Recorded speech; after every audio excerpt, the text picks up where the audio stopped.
Kisah Dua Tikus Nakal, karangan Patrick Potter. Dulu ada sebuah rumah boneka yang sangat indah, berdinding bata merah dengan jendela putih yang bergorden kain muslin, dan pintu rumah dan cerobong asap.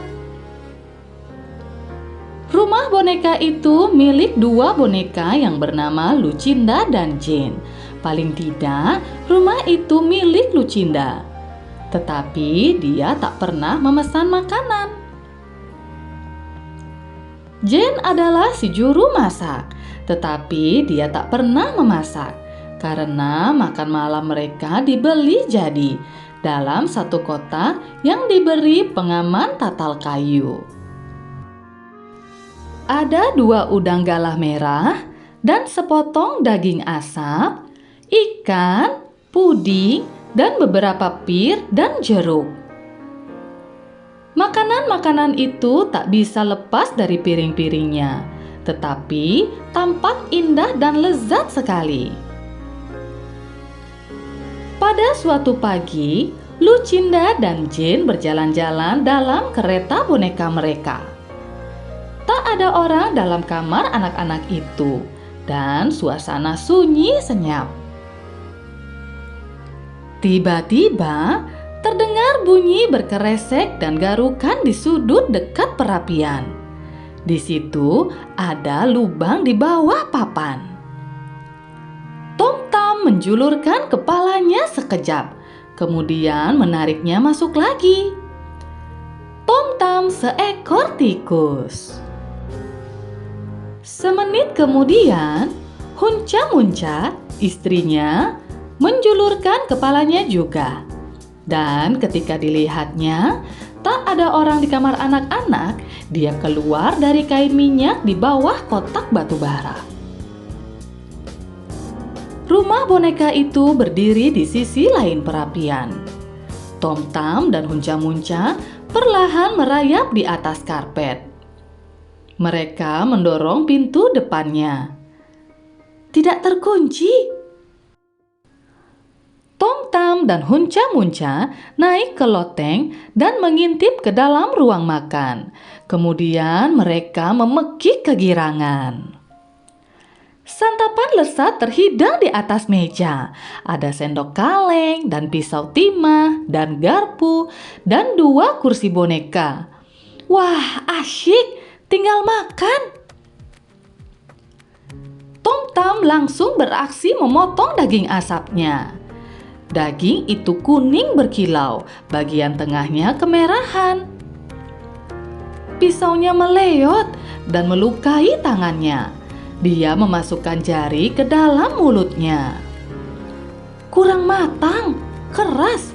Coba kau yang potong, Hunca Munca. Hunca Munca berdiri di atas kursinya dan mencoba memotong daging itu dengan pisau timah yang lain. Wah, sekeras batu, kata Hunca Munca. Daging asap itu melejit lepas dari piringnya dan menggelinding ke bawah meja. Biarkan saja, kata Tom Tam. Beri aku ikannya, Hunca Munca. Hunca Munca mencoba semua sendok kaleng satu demi satu. Ikannya tetap melekat di piring. Tom Tam habis sabar. Diletakkannya daging asap di tengah lantai dan dipukulinya dengan penjepit batu bara dan sekop. Bang bang, prang prang. Daging asap hancur berkeping-keping karena di balik catnya yang mengilap, ternyata daging asap itu terbuat dari gips.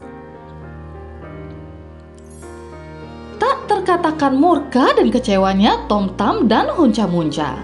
Mereka memecah pudingnya, udangnya, buah pir, dan juga jeruknya. Karena ikannya tak bisa terlepas dari piringnya, mereka memasukkannya dalam kobaran merah panas api-apian dari kertas berkerut di dapur. Tetapi ikan itu tetap tak terbakar. Tom Tam memanjat cerobong asap dapur dan melihat ke atasnya. Tak ada jelaga.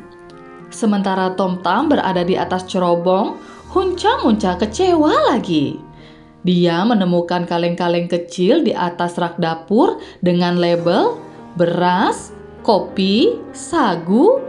Tetapi ketika dituangnya, yang keluar hanyalah manik-manik merah dan biru. Kemudian, kedua tikus itu membuat kekacauan di rumah boneka, terutama Tom Tam. Dikeluarkannya pakaian-pakaian Jane dari lemari di dalam kamarnya dan dibuangnya dari jendela kamar atas. Tetapi pikiran Hunca Munca lebih praktis. Setelah mengeluarkan separuh bulu-bulu dari dalam guling Lucinda, dia ingat bahwa dia sendiri memerlukan kasur bulu. Dengan bantuan Tom Tam, dia menurunkan guling itu, membawanya menyeberang karpet. Susah menjejalkan guling itu ke dalam lubang tikus, tetapi akhirnya mereka berhasil juga melakukannya. Kemudian, Hunca Munca kembali dan mengambil kursi, rak buku, sangkar burung, dan beberapa benda kecil lainnya. Rak buku dan sangkar burungnya tidak bisa masuk ke dalam lubang tikus. Hunca Munca meninggalkan keduanya di balik kotak batu bara, lalu kembali untuk mengambil buayan bayi. Hunca Munca baru kembali membawa kursi yang lain ketika mendadak terdengar obrolan di luar kamar. Kedua tikus itu bergegas kembali ke dalam lubang mereka, dan kedua boneka masuk ke kamar anak-anak. Betapa terkejutnya Jane dan Lucinda melihat rumah mereka berantakan. Lucinda duduk di atas oven dan memandang terbelalak, dan Jane bersandar di lemari rak dapur dan tersenyum. Tetapi mereka berdua tidak berkomentar apapun. Rak buku dan sangkar burung diambil kembali dari balik kotak batu bara. Tetapi Hunca Munca telah mendapatkan buayan bayi dan beberapa pakaian Lucinda. Dia juga mendapatkan beberapa panci dan wajan dan beberapa barang lain. Gadis kecil pemilik rumah boneka itu berkata, "Aku akan mencari boneka yang berseragam polisi." Tetapi pengasuhnya berkata, "Aku akan memasang perangkap tikus." Begitulah kisah dua tikus nakal. Tetapi sebetulnya mereka tidaklah terlalu nakal, karena Tom Tam membayar segala yang telah dirusaknya. Dia menemukan sekeping uang 6 pense penyot di bawah karpet. Dan pada malam Natal, dia dan Hunca Munca memasukkannya ke dalam salah satu kaos kaki Lucinda dan Jane. Dan pagi-pagi sekali esoknya, sebelum orang lain bangun, Hunca Munca datang membawa pengki dan sapunya untuk menyapu rumah boneka.